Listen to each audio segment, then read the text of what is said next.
ನಮಸ್ಕಾರ. ಮನಸಾರೆ ಕನ್ನಡ ಯೂಟ್ಯೂಬ್ ಚಾನಲ್ಗೆ ಸ್ವಾಗತ. ನಮ್ಮ ಚಾನಲ್ನ ಸಬ್ಸ್ಕ್ರೈಬ್ ಮಾಡಿ. ನಾವು ಹಾಕೋ ಪ್ರತಿ ವಿಡಿಯೋನು ನೀವು ಮೊದಲು ನೋಡ್ಬೋದು. ಬೆಲ್ ಬಟನ್ ಒತ್ತೋದು ಮಾತ್ರ ಖಂಡಿತ ಮರಿಬೇಡಿ.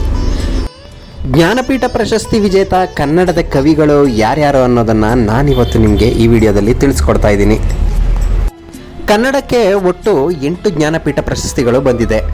ಈ 8 ಜ್ಞಾನಪೀಠ ಪ್ರಶಸ್ತಿಗಳು ನಮ್ಮ ಕನ್ನಡಿಗರ ಹೆಮ್ಮೆ ಅಂತ ಹೇಳಿದ್ರೆ ತಪ್ಪಾಗೋದಿಲ್ಲ. ಆ 8 ಜನ ಜ್ಞಾನಪೀಠ ಪುರಸ್ಕೃತ ಕವಿಗಳು ಯಾರು ಅನ್ನೋದನ್ನು ನಾವಿವತ್ತು ಒಂದೊಂದಾಗಿ ತಿಳ್ಕೊಳ್ತಾ ಹೋಗೋಣ. ಮೊದಲನೆಯದಾಗಿ ನಮ್ಮ ರಾಷ್ಟ್ರಕವಿ ಕುವೆಂಪು, ಕುಪ್ಪಳ್ಳಿ ವೆಂಕಟಪ್ಪ ಪುಟ್ಟಪ್ಪ.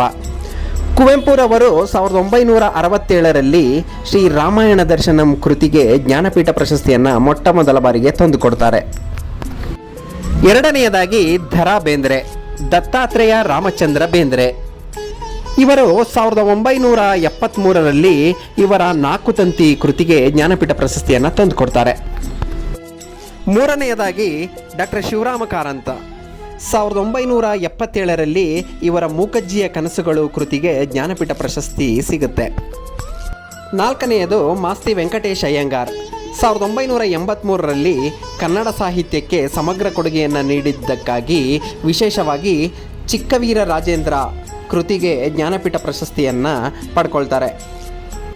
ಐದನೆಯದಾಗಿ ವಿ ಕೃ ಗೋಕಾಕ್, ವಿನಾಯಕ ಕೃಷ್ಣ ಗೋಕಾಕ್, 1990ರಲ್ಲಿ ಕನ್ನಡ ಸಾಹಿತ್ಯಕ್ಕೆ ಸಮಗ್ರ ಕೊಡುಗೆಯನ್ನು ನೀಡಿದ ಇವರು ಭಾರತ ಸಿಂಧು ರಶ್ಮಿ ಕೃತಿಗೆ ಜ್ಞಾನಪೀಠ ಪ್ರಶಸ್ತಿಯನ್ನು ಪಡ್ಕೊಳ್ತಾರೆ.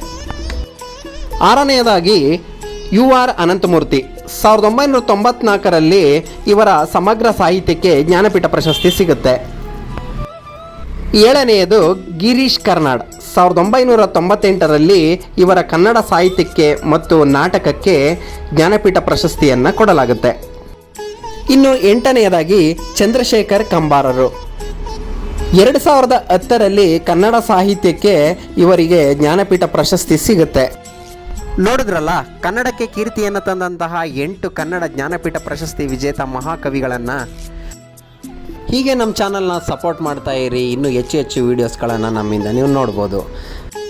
ವಿಡಿಯೋ ವೀಕ್ಷಿಸಿದ್ದಕ್ಕೆ ಧನ್ಯವಾದಗಳು. ಮುಂದಿನ ವಿಡಿಯೋದೊಂದಿಗೆ ಮತ್ತೆ ಸಿಗೋಣ. Thank you.